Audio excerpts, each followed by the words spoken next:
This is your 7-1 to 7-3 study guide. Question number 1 says to list an event that would match these sections of the probability continuum. So let me start with just talking about what's on your probability continuum. So for example, if something is impossible, let me pick a different color. If it's impossible, it can never happen. If something is unlikely, I'm pretty sure it won't happen, but it might. As likely as not means I have a 50-50 shot. Likely, I'm pretty sure it's going to happen, but I cannot guarantee it. And certain means I have 100% chance of whatever happening. So the ones on your study guide are unlikely and likely. So I want you to think about something that you're pretty sure is not going to happen, but it could. And I want you to write the event here. I want you to think about an event that you're pretty sure will happen, but you can't guarantee it, and I want you to write it here. So pause me, go ahead and write those things, and then come back and see what I came up with.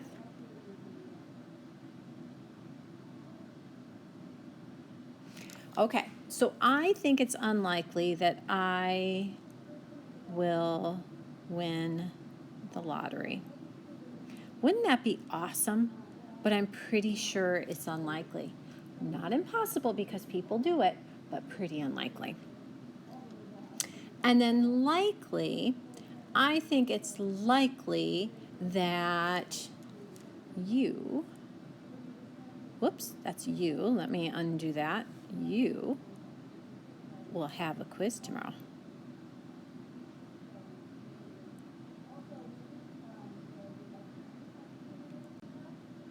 So I put down that it's unlikely I will win the lottery. I mean, wouldn't that be awesome?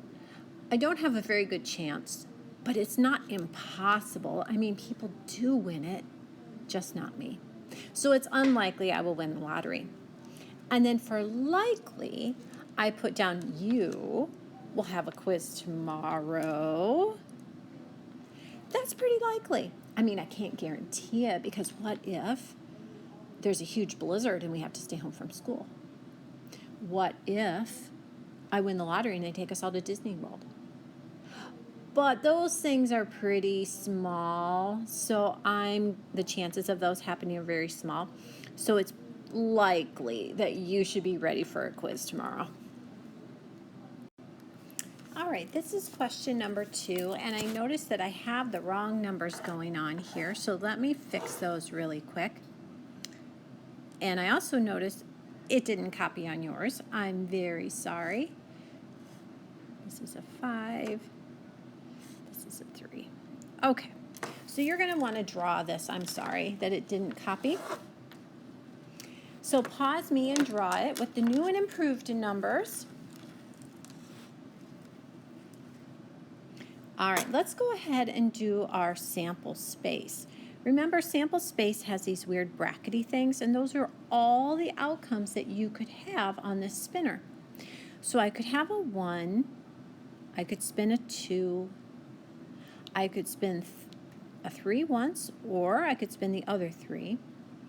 I could spin a 5 once, or the other 5. Now there are 6 parts to this spinner, so I should have 6 things in my sample space. 1, 2, 3, 4, 5, 6. All right, pause me if you need to catch up. Remember, anytime I'm going too fast, just pause me. All right, the probability that I'm going to get a 1, I'm going to look up here in my sample space, and there is 1 out of 6 options. I want to write this both as a fraction and a percent. So I'm going to go ahead and do 1 divided by 6 times 100, and I'm going to get, oops, a problem. Let me try that again. I'm going to get a repeating decimal. So let's round this to one decimal place, 16.7%. All right, let's do twos. There's one, number 2 out of 6 options. I feel like we just did this. So I'm going to do 16.7% for the probability of 2 as well. All right, I want you to pause me. I want you to do the probability of 3, 4, and 5, and then come back for checking before we talk about whether the spinner is fair or not. Okay, in my sample space, there are 2 number 3s, 2 out of 6. To change that into a percent, I would take 2 divided by 6 times 100. That's a repeating decimal, so we're going to round to the nearest tenth. The probability of a 4, there aren't any. 0 out of 6, that's an impossible outcome. And then the probability of a 5. There are 2 out of 6 of those. We just did that.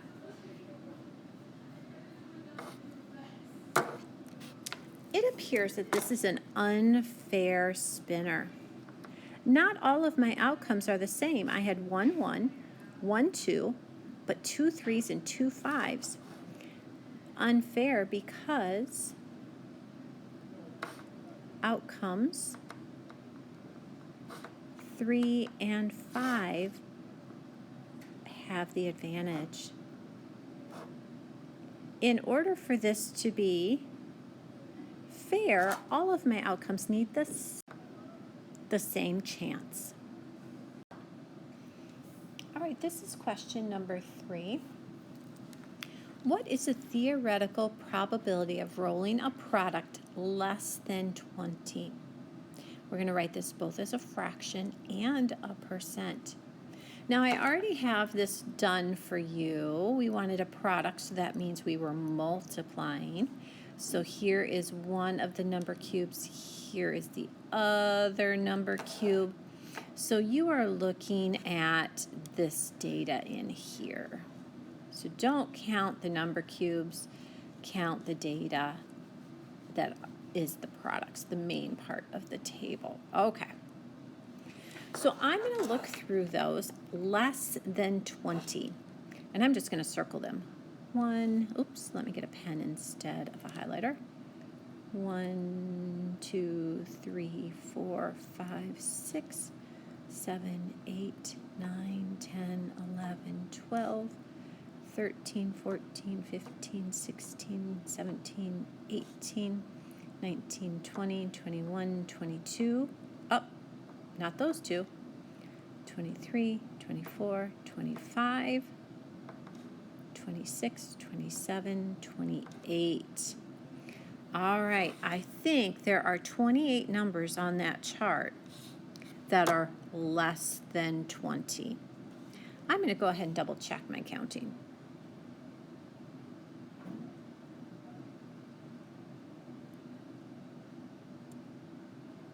Okay, out of 36 possibilities. Now, if you are a fraction purist, and you want to simplify this fraction, this will simplify to 7/9. I will take either fraction. Either one is okay. Regardless of whether you have 28 over 36 or 7 over 9, we need to change that into a percent. So I'm going to do 28 divided by 36 times 100. But it would give you the same answer if we took 7 divided by 9 times 100. And remember, on this quiz, we are rounding to the nearest tenth. So no matter which way you did it, you would get 77.8%.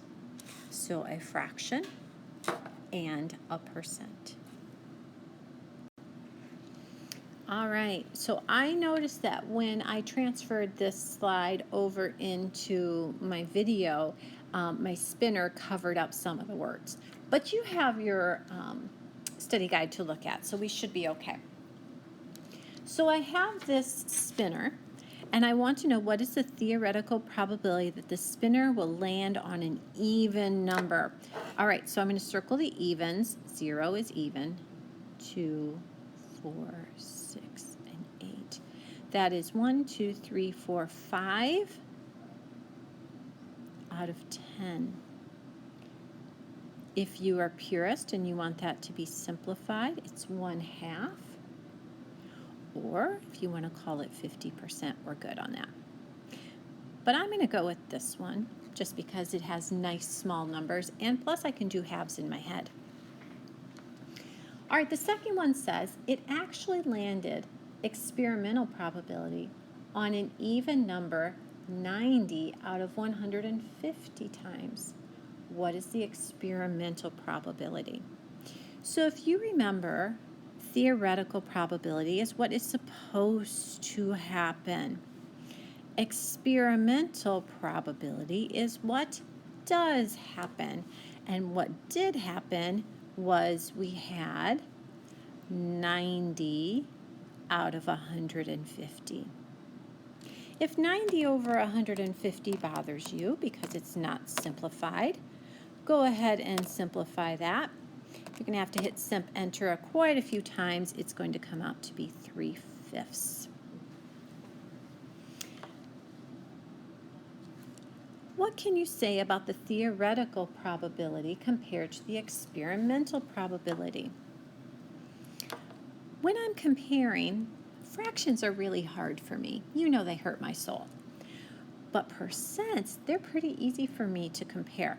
3/5 as a percent would be 60%. And so if I wanted to compare these two, it would be easy for me. I would say that the theoretical probability, look at, I'm just using abbreviations, was less than the experimental probability. 50% theoretical is less than 60% experimental. And there's some things that would cause that difference. These are the main ones. Luck and chance interfere with experimental probability. All right, we have one of these charts again. It looks like we are going to have a number cube that's going to be rolled twice. So here's our first number cube, here's our second number cube. And remember, we are just looking at the middle. So those outside numbers are just the outcomes for each number cube. So don't count those in your data.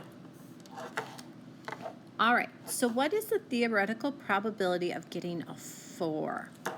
So there's 1, 2, 3 4s out of 36 possibilities.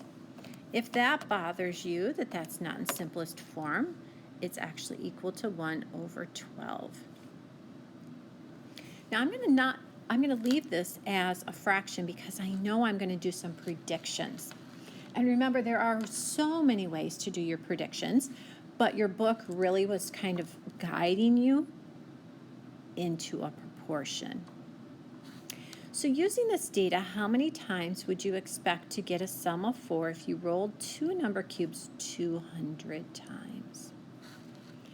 Now you can do this using a fraction key, doing a percent, doing a decimal, using a proportion. There's lots of ways. I'm going to go ahead and follow what the book wanted. I'm going to take 1 times 200 and divide by 12. And remember, we are rounding to the nearest tenth. So we would predict that we would get about 16.7 times a 4 if we rolled 200 times. All right, that is it. I feel like you have a good probability of acing this